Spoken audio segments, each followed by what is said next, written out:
آج کے درس تفسیر میں سورۃ البقرہ پارہ نمبر 1 آیت نمبر 124 پر گفتگو کی جائے گی۔ یہاں سے حضرت ابراہیم علیہ السلام کا واقعہ شروع ہو رہا ہے۔ حضرت ابراہیم علیہ السلام کا تذکرہ ہونے لگا ہے۔ اس سے پیچھے بنی اسرائیل کا، منافقین کا، مستشرقین کا، مومنین کی صفات کا بیان ہوا، اور 124 نمبر آیت سے اب حضرت ابراہیم خلیل اللہ علیہ السلام آپ کا ذکر خیر شروع ہو رہا ہے۔ اللہ کریم ارشاد فرماتا ہے وَإِذِ ابْتَلَىٰ إِبْرَاهِيمَ رَبُّهُ بِكَلِمَاتٍ فَأَتَمَّهُنَّ اور اس جب یاد کرو، ابتلا میں نے آزمایا، ابراہیم اپنے پیارے ابراہیم کو، ربہم اس کے رب نے، بکلمات چند کلمات کے ساتھ، فَأَتَمَّهُنَّ تو پس انہوں نے اس کو پورا کیا۔ وَإِذِ ابْتَلَىٰ إِبْرَاهِيمَ رَبُّهُ بِكَلِمَاتٍ فَأَتَمَّهُنَّ اور یاد کرو اس وقت کو کہ جب ابراہیم کو اس کے رب نے چند کلمات کے ساتھ آزمایا، فَأَتَمَّهُنَّ تو پس انہوں نے اس کو پورا کر دکھایا۔ پھر فرمایا فرمایا یہ قالا اس میں ہوا ضمیر مستتر ہے جس کا مرجع اللہ رب العزت کی ذات کی جانب لوٹ رہا ہے۔ قالا یعنی اللہ نے فرمایا، انی بے شک میں جاعلو کا آپ کو بنانے والا ہوں، للناسی لوگوں کے لیے، امام پیشوا۔ قالا جواب میں حضرت ابراہیم علیہ السلام نے عرض کی، اس میں بھی ہوا ضمیر مستتر ہے اور اس کا مرجع جناب ابراہیم علیہ السلام کی ذات ہے۔ قالا عرض کی ابراہیم علیہ السلام نے، وَمِن ذُرِّيَّتِي یا باری تعالیٰ پھر میری اولاد، مجھے تو پیشوا بنائے گا، مجھے تو امام بنائے گا لوگوں کو، اے میرے مولا، اے میرے رب، میری اولاد اس کا کیا بنے گا؟ اللہ رب العزت نے پھر جواب میں ارشاد فرمایا اللہ تعالیٰ نے، لا ینال عہد الظالمین، فرمایا میرا عہد جو ہے، میرا وعدہ جو ہے وہ ظالموں کو نہیں پہنچتا۔ اس آیت مبارکہ میں غور کیجئے۔ سب سے پہلے اللہ رب العزت نے فرمایا کہ میں نے اپنے ابراہیم کو آزمایا۔ آزمائش جو ہے وہ کیا ہے؟ حضرت ابراہیم علیہ السلام کو اللہ رب العزت نے ہجرت کا حکم فرمایا۔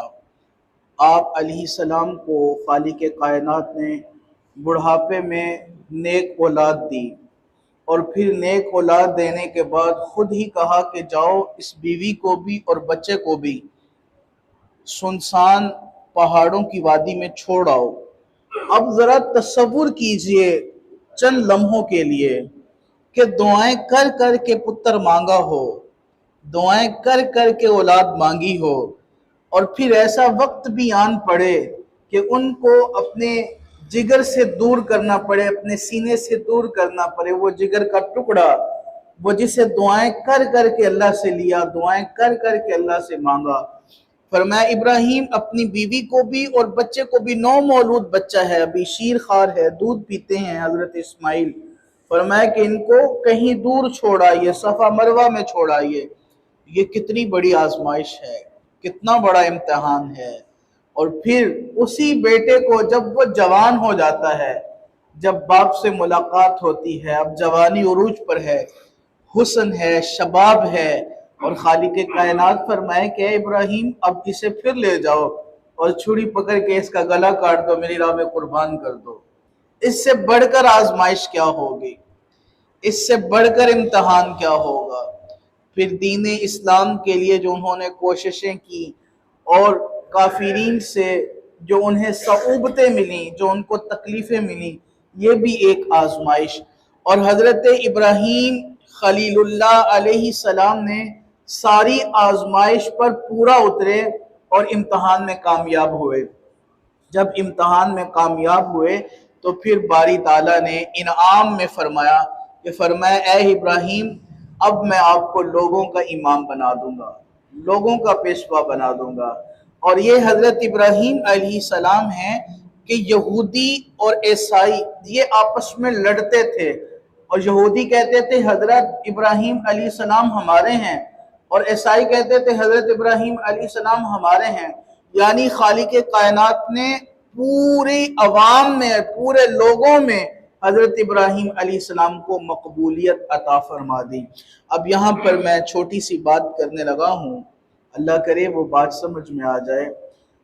जो अल्लाह के प्यारे बंदे होते हैं, जिन पर अल्लाह को लाड होता है, जिन पर अल्लाह को प्यार होता है, अल्लाह अपने प्यारों को आजमाइश में मुब्तला करता है। अब वो प्यारे अगर तो रब की रजा पर राजी रहें और कलमा शुक्र अदा करें, या बारी या इलाही तूने सुख के दिन अता फरमाए, हम तेरा शुक्र अदा करते हैं। कोई बात नहीं, अब 4 दिन तंगी के आ गए हैं मालिक, हम तेरा फिर भी शुक्र अदा करते हैं। अल्लाह करीम अपने बंदों से कलमा शुक्र सुनना चाहता है। कुछ नहीं चाहिए मालिक करीम को, बस यही चाहिए कि मेरा बंदा मेरा शुक्र कितना अदा करता है। और जब इंसान हमेशा हमतन हमा वक्त तंगी में भी और आसानी में भी अल्लाह का शुक्र अदा करता है, फिर मेरे मालिक, मेरा रब, मेरा करीम मौला उस बंदे को इतना अता फरमाता है कि रहती दुनिया में उसकी मिसाइल कायम हो जाती है। और फिर ये तो दुनिया का माल है, ये तो दुनिया में रह जाना है। और फिर कब्र व हशर में जो अल्लाह उसको बरकतें अता फरमाता है, उसने जो मुसीबतों पर सब्र किया, जो बर्दाश्त किया, वो रिवायत में है। हुजूर जाने जाना सल्लल्लाहु अलैहि वसल्लम ने इरशाद फरमाया क़यामत का दिन होगा, कुछ लोग ऐसे अल्लाह के हुजूर पेश किए जाएंगे कि उनके नेकियों के बड़े बड़े पहाड़ होंगे, बड़े बड़े पहाड़ होंगे नेकियों के। तो लोग अर्ज करेंगे काश ये दिन हमें भी नसीब होता कि इतने बड़े बड़े नेकियों के पहाड़ हमें भी मिलते, और तमन्ना करेंगे कि वो ये ऐसा सिलसिला हमारा भी होता। फिर अर्ज करेंगे या बारी ताला, ये इतना करम का सिलसिला, ये इतनी इनायत किस वजह से है? तो बारी ताला फिर फरमाएगा, मेरे करीम मुस्तफ़ा फरमाते हैं कि ये मेरे वो बंदे हैं जिनको दुनिया में तकलीफें आई, मुसीबतें आई, इन्होंने बर्दाश्त किया, इन्होंने सब्र किया, इन्होंने मुझसे दुनिया में दुआएं की, मांगा, लेकिन मैंने इनको नहीं अता किया, क्योंकि इनके उठे हुए हाथ, इनके मुंह से निकलने वाले अल्फाज, चंद बोल मुझे बड़े सोने लगते थे, मुझे बड़े प्यारे लगते थे। मैंने इनके उठे हुए हाथ देखता रहा, इनको नहीं दिया, और आज जो वह तब नहीं दिया, आज मैं उसको जन्नत में सिला दे रहा हूं।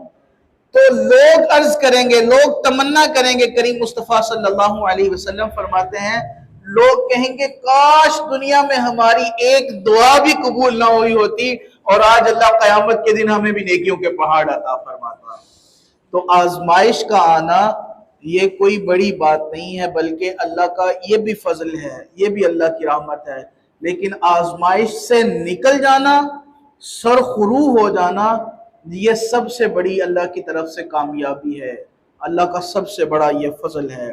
और फिर अगली बात यहाँ पर जो मैं समझाना चाह रहा हूँ कि जब अल्लाह रब्बुल इज़्ज़त ने हज़रत इब्राहीम अलैहिस्सलाम पर करम फरमाया, फजल फरमाया, तो आपने उस फजल के फौरन साथ अर्ज क्या की, ए बारी ताला मुझे तो लोगों का पेशवा बना दिया जाएगा, या रब्बुल आलमीन मेरी औलाद, यानी नेकी के वक्त और जब अल्लाह की तरफ से फजल हो रहा हो, अपनी औलाद को याद रखना, उनके लिए दुआ करना, ये अंबिया अलैहिमुस्सलाम की सुन्नत है।